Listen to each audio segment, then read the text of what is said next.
بسم اللہ الرحمن الرحیم۔ السلام علیکم۔ امید کرتی ہوں سب لوگ ٹھیک ہوں گے اپنے پیاروں کے ساتھ، اور اللہ پاک سب کو اپنی حفظ و امان میں رکھے، سب کی مشکلات کو حل کرے۔ Welcome back to my channel. آج کی ویڈیو آپ سب کے لیے بہت ہی اسپیشل ہے، بہت ہی اہم ہے، کیونکہ اس میں آپ کے لیے بہت ہی ایک سرپرائزنگ سی اور بہت ہی ہیلپ فل باتیں آپ کے ساتھ شیئر کروں گی۔ تو آج کی ویڈیو کا جو ٹائٹل ہے اور تھمبنیل ہے وہ بھی آپ نے پڑھ لیا ہوگا۔ آج آپ کے ساتھ میں بہت اہم باتیں شیئر کرنے جا رہی ہوں۔ آج کی ویڈیو دیکھنے کے بعد آپ خود سے اپنے اندر ایک بہت ہی پازیٹیو چینج محسوس کریں گے، کیونکہ میں آپ کے ساتھ اپنی بہت ہی اہم سی باتیں آپ کے ساتھ میں شیئر کرنے جا رہی ہوں، جس نے بہت کچھ زندگی میں بدل دیا ہے، اور میں اس سے اللہ کا جتنا بھی شکر ادا کروں کم ہے، جتنا بھی ہم اللہ کا شکر ادا کریں کم ہے۔ آج کل کی دنیا میں، آج کل کے دور میں ہر کسی کو کوئی نہ کوئی مشکل، کوئی نہ کوئی مسئلہ، کوئی نہ کوئی پریشانی، ٹینشن ضرور ہوتی ہے۔ اگر ہم اپنی زندگی کے مسائل ان پرابلمس کو ایک طرف کر کے دوسروں کی زندگیوں کو دیکھیں تو ہمیں ایک تو صبر بھی آ جاتا ہے، اور دوسرا ہمیں سبق بھی ملتا ہے ان سے، کیونکہ لائف میں یہ تو ہو ہی نہیں سکتا کہ سب کے ساتھ یا تو ان کو خوشیاں ہی خوشیاں مل رہی ہوں، یا پھر دکھ ہی دکھ مل رہے ہوں، یا پرابلمس ہی پرابلمس ہوں۔ ایسا نہیں ہے، ہر وقت غم نہیں ملتے ہیں، یا پھر ہر وقت خوشیاں نہیں ملتی ہیں۔ مکس اینڈ میچ ہے یہ زندگی، دونوں خوشیوں اور غموں کا۔ کبھی خوشی ملتی ہے تو کبھی کوئی نہ کوئی پریشانی ایسی ہو جاتی ہے، لیکن ایسا نہیں ہونا چاہیے کہ جب ہمیں خوشی ملتی ہے تو ہم اتنے اس میں اتنے مدہوش ہو جائیں کہ ہم امیجن کریں کہ کبھی کوئی برا وقت بھی آ سکتا ہے، یا کبھی کوئی مشکل بھی پیش آ سکتی ہے،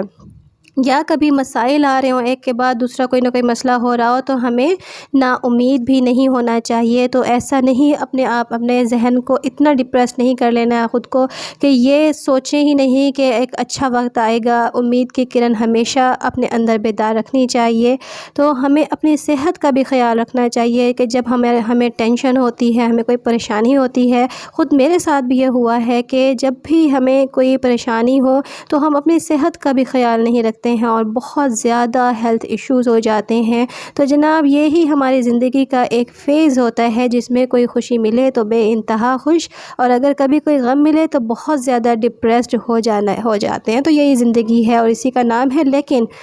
ہمیں ان میں کوئی پازیٹیو چیزیں ڈھونڈ لینی چاہیے۔ میری یہ ویڈیو ان لوگوں، ان بہن بھائیوں کے لیے ہے جو زندگی کے کچھ مسائل میں گھرے ہوئے ہیں۔ ہر کسی کو کوئی نہ کوئی مسئلہ تو ہوتا ہے، کسی کو شادی کا کوئی مسئلہ ہے، کسی کی شادی نہیں ہو رہی ہے، یا اگر ہوئی ہے تو کوئی نہ کوئی مسائل چل رہے ہیں، تو کسی کو اولاد کا مسئلہ ہے، کسی کی اولاد نہیں ہے، اگر ہے تو اولاد کا کوئی نہ کوئی مسئلہ، کوئی نہ کوئی پریشانی ہے، یا صحت کا ان کا کوئی ایشو ہے،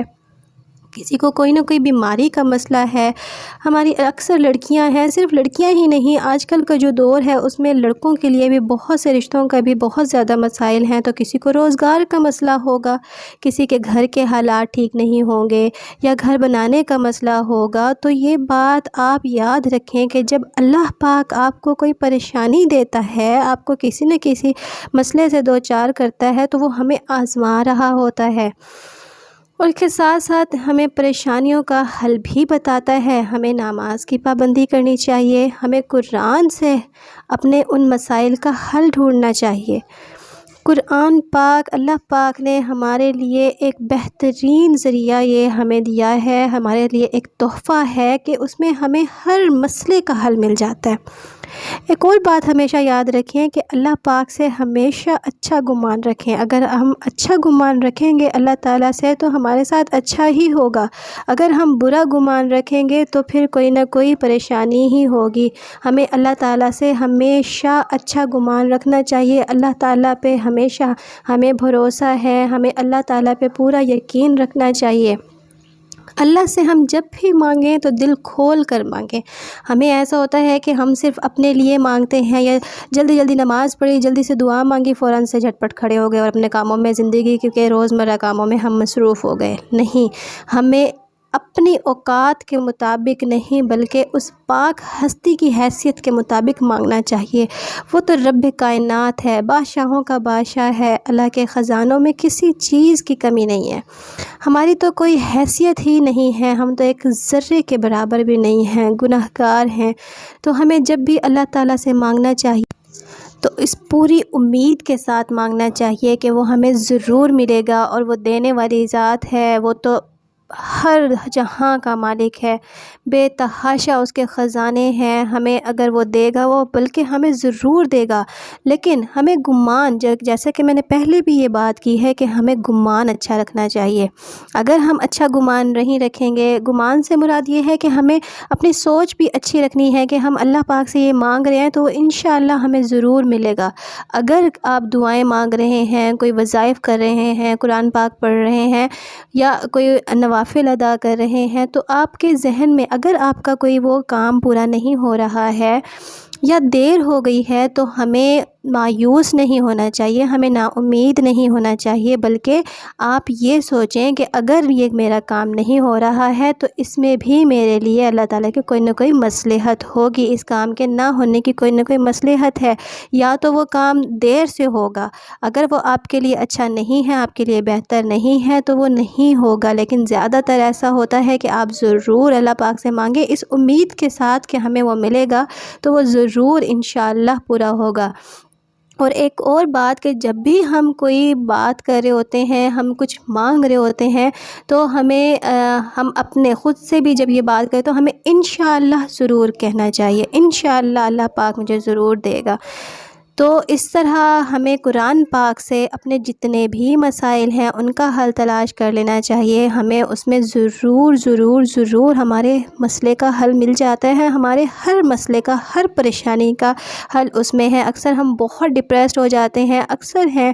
اکثر بچیاں ایسی ہیں جن کی شادی نہیں ہو رہی ہوتی ہے، بہت زیادہ عمر ہو جاتی ہے، یا اکثر نوجوان ایسے ہیں جن کو روزگار نہیں مل رہا ہوتا، اگر ہے تو بہت ہی ایسے کم کہ وہ بالکل مایوس ہو چکے ہوتے ہیں۔ تو ہمیں بالکل بھی کسی بھی صورت میں امید کا دامن ہاتھ سے نہیں چھوڑنا چاہیے، اور مایوسی تو کفر ہے، مایوس نہیں ہونا چاہیے۔ ہمیں اللہ تعالیٰ سے لو لگانی چاہیے، چاہے آپ بہت زیادہ آپ پر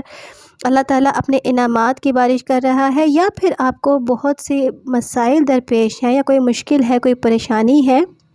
تو ہمیں ہر حال میں اللہ تعالیٰ کی طرف رجوع کرنا چاہیے۔ ہمیں یہ ایک جو ہمارا یہ تعلق ہے اللہ تعالیٰ کی جو یہ رسی ہے، اس کو مضبوطی سے تھامے رکھنا ہے۔ تو بہت سے وظائف ہوتے ہیں، بہت سے ایسے اعمال ہیں جن کو کرنے سے آپ کے مسائل، آپ کی پریشانیاں جو ہیں وہ ختم ہو جاتی ہیں۔ تو میں بھی آج آپ کے ساتھ پرسنلی جو میں نے کیا ہے وظیفہ، جو میں نے پڑھا ہے اور جس کا مجھے بہت زیادہ فائدہ بھی ہوا ہے، آپ دیکھیں اللہ پاک کو تو کچھ بھی نہیں ہے ان چیزوں سے، ہم پڑھ بھی خود رہے ہیں، ہمیں اس کا ثواب بھی ہو رہا ہے اور ہمارا ہی مسئلہ حل ہو رہا ہے، اور آپ یقین مانیں کہ آپ کو ایک عجیب سا سکون محسوس ہوگا۔ آپ کوئی بھی وظیفہ کریں، آپ کوئی بھی سورت پڑھیں، آیت پڑھیں، آپ کو ضرور اس چیز سے فائدہ ہوگا، افادیت ہوگی۔ لیکن آج جو میں آپ کے ساتھ شیئر کر رہی ہوں وہ میں نے خود بھی کیا ہے، اور اس سے میرے 2-3 کام بھی ہوئے ہیں جب میں نے اس کو خشوع و خضوع سے، اور اس میں سب سے کوئی بھی آپ وظیفہ کر رہے ہوتے ہیں تو اس میں نماز کی پابندی لازمی ہے۔ تو آپ کوشش کریں کہ آپ 5 وقت کی نماز پڑھیں، اور مجھے بھی دعاؤں میں ضرور یاد رکھیے گا۔ اگر میری کوئی بھی بات آپ کو اچھی لگے تو ضرور مجھے بھی دعاؤں میں یاد رکھیے گا۔ تو آج آپ کے ساتھ میں وہ وظیفہ شیئر کرتی ہوں کہ جب میرے ساتھ اس طرح کا کوئی ایشو ہوا تھا تو یہ مجھے بھی کسی نے بتائی تھی اور انہوں نے اجازت بھی دی تھی، تو میں آپ کے ساتھ بھی یہ شیئر کرنا چاہتی ہوں کہ سورۃ مزمل ہے، سورۃ مزمل پڑھنی ہے کسی بھی ٹائم۔ ویسے تو آپ قرآن پاک کی کوئی بھی سورت کسی بھی ٹائم پڑھیں، لیکن کوئی بھی خاص وظیفہ جو ہوتا ہے اس کا عمل کرنے کا ایک خاص وقت ہوتا ہے، ایک سورۃ مزمل کا ایک خاص ورد ملتا ہے، ایک سورت ملتی ہے، وہ اگر آپ پڑھیں وہ علیحدہ سے مل جاتا ہے، تو اس کے لیے کوئی بھی ٹائم آپ ایک مقرر کر لیں گے۔ لیکن جو میں نے کیا ہے، مجھے بتایا گیا تھا، وہ آپ نے کیا کرنا ہے، باوضو ہو کر نماز کی پابندی کیجیے، اور اس میں آپ نے کیا کرنا ہے، مغرب کی نماز کے بعد آپ نے اول آخر درود پاک پڑھ لینا ہے، درود ابراہیمی پڑھیں، اور اس کے بعد ہم نے پڑھنی ہے سورۃ مزمل، چھوٹی سی سورت ہے، اور اس کو مغرب کی نماز کے فوراً بعد ہی بغیر کسی سے بات کیے آپ نے 11 مرتبہ اول آخر درود شریف اور 11 مرتبہ سورۃ مزمل پڑھنی ہے۔ اور یاد رہے کہ درمیان میں نماز پڑھنے کے بعد کسی سے بات نہیں کرنی ہے، نماز پڑھنے کے فوراً بعد دعا مانگنے کے بعد آپ نے یہ وظیفہ کرنا ہے۔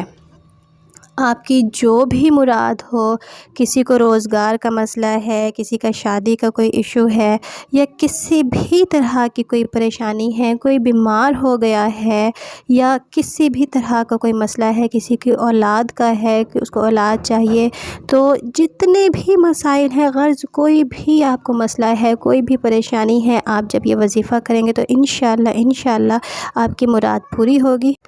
کیونکہ وہ تو رب کریم ہے، وہ بے تحاشا دیتا ہے ہمیں۔ لیکن اکثر اگر ہمیں چیز نہیں ملتی ہے تو وہ ہمارے لیے اس میں کوئی مصلحت ہوتی ہے، وہ اس وقت ہمارے لیے بہتر نہیں ہوتی ہے، تو ہمیں نا امید نہیں ہونا ہے، ہمیشہ اللہ تعالیٰ سے مانگیں۔ اگر میری کوئی بات آپ کو پسند آئی ہو تو ضرور میری ویڈیو کو لائک کریں، اور پلیز مجھے بھی اپنے ساتھ اپنی دعاؤں میں مجھے بھی شامل کیا کریں، مجھے بھی اپنی دعاؤں میں یاد رکھا کریں۔ اور اگر میری کوئی بات آپ کو بری لگی ہو تو معذرت خواہ، کیونکہ ہم انسان ہیں، غلطی تو ہم سے سب سے ہی ہو جاتی ہے۔ تو جی امید کرتی ہوں انشاءاللہ آپ کو ویڈیو اچھی لگی ہوگی، لیکن یہ بالکل ہی کارآمد اور آزمودہ ہے، آپ انشاءاللہ ضرور اس کو آزمائیے گا۔ ہر انسان کے ساتھ کوئی نہ کوئی مسئلہ ہوتا ہے، کوئی نہ کوئی پریشانی ہوتی ہے، کسی نہ کسی مسئلے میں وہ انسان ضرور گھرا ہوا ہوتا ہے۔ یہ اور بات ہے کہ ہم کسی کو بتاتے نہیں ہیں، ہمیشہ ہم دوسروں کی اچھی چیزیں دیکھتے ہیں، ہم ان کی ترقی دیکھتے ہیں، ہم ان کی اچھی چیزیں دیکھتے ہیں، اور پھر ہم مایوس ہونے لگتے ہیں، لیکن ایسا ہرگز نہیں ہے۔ اگر ایک چیز کسی کے پاس زیادہ ہے، کسی کے پاس اچھی ہے، تو ضرور کسی نہ کسی طرح کی کوئی نہ کوئی کمی اس کو بھی ضرور ہے، وہ کسی نہ کسی مسئلے میں ضرور پریشان ہے۔ تو اللہ تعالیٰ سے امید رکھنی چاہیے، اللہ سے ہی مانگنا چاہیے ہر حال میں۔ ملتے ہیں انشاءاللہ نیکسٹ ویڈیو میں۔ اللہ حافظ۔